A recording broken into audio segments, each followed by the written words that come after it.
So we have a single expandable memory pool for both data and instructions. So here's a slightly more sophisticated picture, or a slightly different picture. Here we have, this is the CPU that I've broken apart into the data paths and the control unit. I like to think of those as sort of the brains and the brawn.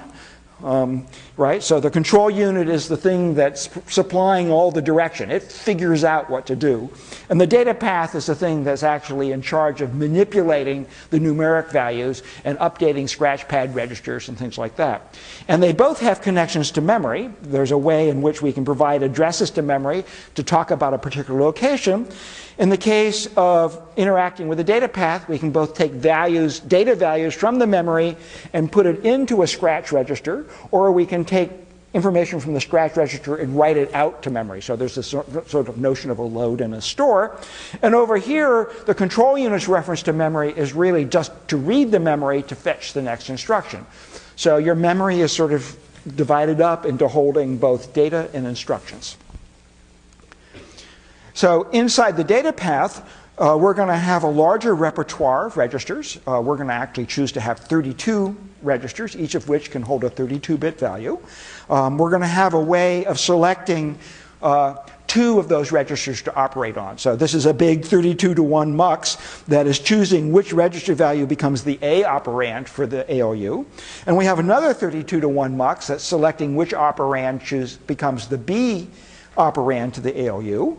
And in fact, you can choose the same register, so you can operate on 2 copies of the same value or different registers. We have to figure out what function the ALU performs. You produce a data value that's out, and you also potentially produce some condition codes, some ZV and N bits and things like that.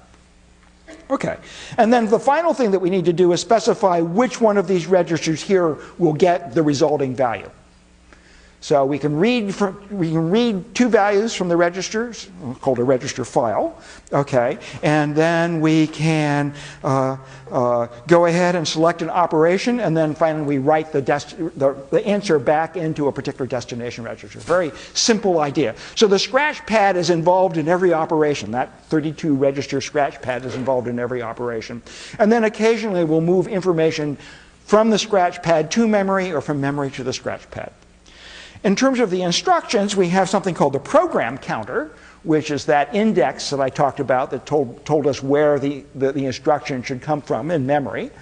Right? So it's an address of a particular instruction in memory, and we get back a coded representation of the operation we want to do.